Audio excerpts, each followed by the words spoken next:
Good afternoon to one and all present here. Here today my topic is dividend policy.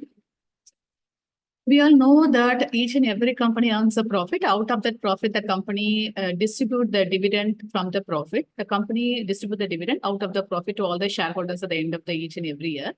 The dividend policy is divided into two. One is relevance concept of dividend. Another one is relevance concept of dividend.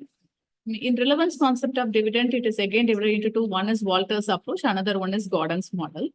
I think already explained about Walter's model and posted on video. And now the second one is Gordon's approach. Gordon's approach, both the Walters and the Gordon's approach comes under relevance concept of dividend. That is, there is a direct relationship between the dividend policy and the value of the firm and cost of capital. Here, Gordon's approach, Professor Gordon clearly explains how dividend decisions are relevant and directly affects the value of the firm. It explains the relationship between the two variables. One is firm's rate of return. Another one is cost of capital. Rate of return is nothing but the profit is earned by the company. That is value of the firm. That is the profit earned by the company. And if the profit is high, automatically the value of the firm is also high, and cost of capital.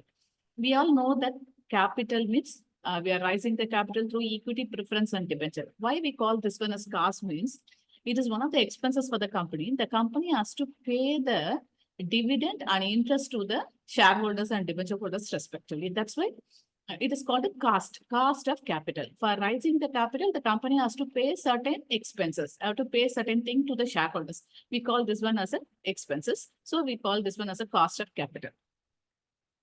Three things are there. First one is R. If the R is greater than K, that is the profit or the rate of return earned by the company, which is more than the cost of capital, which is more than the dividend paid to the shareholders means, then the company is having excess money in their hand, surplus money in their hand to meet out the research and development, to meet out the expansion, modernization, like that. So we call this firm as a growth. And second one is, suppose if the rate of return is less than K, we call this firm as a declining firm, because the profit or the rate of return which is earned by the company is not at all enough to pay even the dividend or interest to the debenture holders and shareholders. So the company is in a position to borrow the money from debenture holders, or the company is in a position to borrow the money from some banking companies and some other financial institution to pay even the dividend to the shareholders. So the situation is very worse. So with this, we call this firm as a declining firm. Next one is R is equal to K. Whatever the company earns the profit, the entire profit is paid as a dividend to the shareholders. The company, after payment of dividend, the company is not having any excess money in their hand or surplus fund in their hand. So the entire profit or entire rate of return is paid as a dividend to the shareholders. So we call this firm as a normal firm. But we are in the break-even point, no profit, no loss, but we can't sustain the position for a long period of time. We have to earn more and more to meet out the next stage, to go through the next stage, to meet out all the expenses of the company.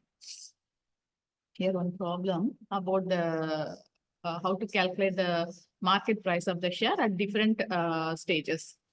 The following information is available in respect of rate of return on investment R and cost of capital K and EPS ₹10 of PQR Limited. The rate of return A, B, C, three divisions are there. The rate of return is 15%, 12%, and 10%. The cost of capital is 12%, is common for all the cases, and earning per share is ₹10. Suppose when the retention ratio is 0% means what is the market price of the share? When the retention ratio is 20% means what is the market price of the share? When the retention ratio is 60%, what is the market price of the share? When the rate of return is 15%, the retention ratio is 0. Retention ratio 0 means whatever the profit earned by the company, the entire profit is distributed as a dividend to the shareholders. Upper retention ratio 0 means dividend payout ratio is 100. What is the market price of the share? See, P equal to E. E means earning per share ₹10 into 1 minus B. B means retention ratio. Here the retention ratio is 0, so we put it as 0. Divided by, and KE. KE is equal to 12%, 0.12 minus B. B is again retention ratio 0. And the R is rate of return. Here we earned is 15%, so 0.15. So the price of the share is ₹83.33. Second one, suppose if the rate of return equal to 12%, when the retention ratio is 0 and dividend payout ratio is 100. The price of the share equal to earning per share is ₹10 into 1 minus and the retention ratio is 0 divided by, and KE, cost of equity, equal to 0.12 minus, and then retention ratio is 0, and then the BR equal to rate of return equal to 12%, 0.12. So the price of the share equal to rupees 83.33. When the rate of return equal to 10%, when the retention ratio is 0, the price of the share equal to 10 into 1 minus 0 divided by KE equal to 12%, 0.12 minus, and the retention B means 0, and the rate of return is 10. So the price of the share is 83.33. And the second segment, the same rate of return 15, 12 and 10%. When the retention ratio is 20 means, suppose the company retained only 20% of the profit means, remaining 80% is paid as a dividend to the shareholders. So we write it as dividend payout ratio equal to 80%. So that time the price of the share is 88.89. See, the price of the share equal to EPS 10 into 1 minus B. B means retention ratio. Here the retention ratio is 20%. So we write it as 0.20 divided by cost of equity equal to 0.12, which is given in the problem, minus. Again, the retention ratio is 20%, 0.20 into R, the rate of return equal to 15%, 0.15. So the price of the share equal to rupees 88.89. See here, the retention ratio is 20%, dividend payout ratio 80% at R equal to 12. So the price of the share equal to EPS 10 into 1 minus, and then 1 minus B. B is nothing but 0.20 divided by KE equal to cost of equity equal to 0.12 minus, and then retention ratio is 0.20 into rate of return equal to 0.12. So the price of the share equal to rupees 83.33. When the R equal to 10%, when the retention ratio is equal to 20% and the dividend payout ratio equal to 80%, price of the share equal to 10 E into 1 minus B equal to 0.20 divided by K equal to 0.12 minus retention ratio is 0.20 into R equal to 0.10. So the price of the share is rupees 80. See, here the retention ratio is 60%. The company retains 60% of the profits. The dividend payout ratio is just 40%. So the price of the share equal to EPS is 10 into 1 minus retention ratio 60 means 0.60 divided by cost of equity is 12%, 0.12 minus B is 0.60 into R equal to 0.15. So the price of the share equal to rupees 133.33. Here, retention ratio 60 and dividend payout ratio is 40 at R equal to 12%. So price of the share equal to EPS 10 into 1 minus, and the retention ratio is 0.60 divided by KE is 0.12 minus, retention ratio is 0.60, and then rate of return equal to 0.12. So the price of the share equal to rupees 83.33. Here, the price of the share at 10%, rate of return is 10%. When the retention ratio, that is B equal to 60%, and the dividend payout ratio is 40%. Price of the share equal to EPS equal to 10 into 1 minus 60% retention ratio divided by KE 0.10 minus retention ratio is 0.60 and R equal to 0.10. So the price of the share equal to rupees 66.67.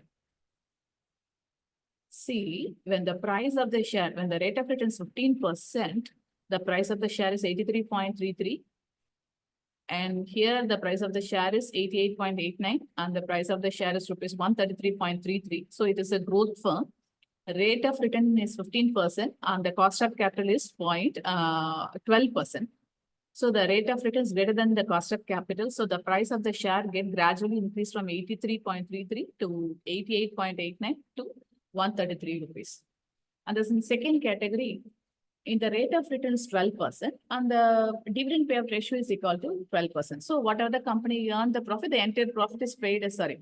Here the rate of return equal to 12% and the cost of capital is 10%, the second category. Okay. So the price of the share is 83.33.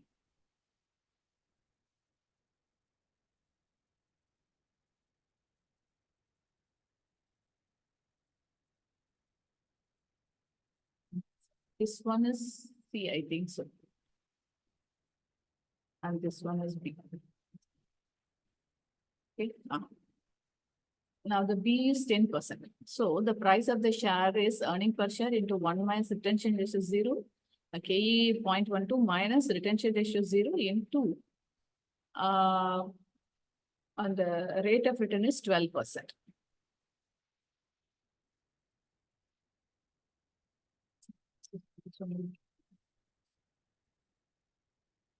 Okay.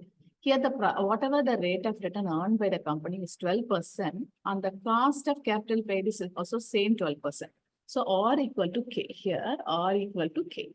The rate of return is also 12%. The cost of capital is also same 12%. So the price of the share is 83.33. The second category, the price of the share is equal to C. The rate of return is 12% and the cost of capital paid to the company is also 12%. So whatever the company earns the profit, the entire profit is paid as a dividend to shareholders. So the price of the share is same 83.33. Here also the rate of return equal to 12% and the cost of capital is also 12%. So the company pay the entire amount as a dividend to the shareholders. So 83.33. So the price of the share remains constant in all the three cases. And third one, the rate of return is only 10%. The company earns only 10% as a rate of return. And the cost of capital is 12%. So the rate of return is less than the cost of capital. So the price of the share is 83.33. Here the price of the share is again it gets reduced because the rate of return is less than the cost of capital. Here the rate of return is just 10 rupees and the cost of capital is 12. So the price of the share is just 80 rupees. And third one, the rate of return is only 10% and the cost of capital is 12. It is less than the cost of capital. So the price of the share is gradually decreased to 66.67. So the price of the share is decreased from 83 to 80 rupees to 66.67 because the reason is the rate of return is less than the cost of capital. So we call this firm as a declining firm. So from the above analysis, we came to know that if the rate of return is greater than the cost of capital, here the rate of return is 15%, which is greater than the cost of capital 12%, we call this firm as a growth firm. And second one, the rate of return is just 10% and the cost of capital is 12%. So this 10% is not enough to pay the cost of capital 12%. So we call this firm as a declining firm. And third one, the rate of return is 12% and the cost of capital is also 12%. So the entire profit is paid as a dividend to the shareholders. So we call this firm as a normal firm. And the first one, we call this one as a growth firm. Thank you, students.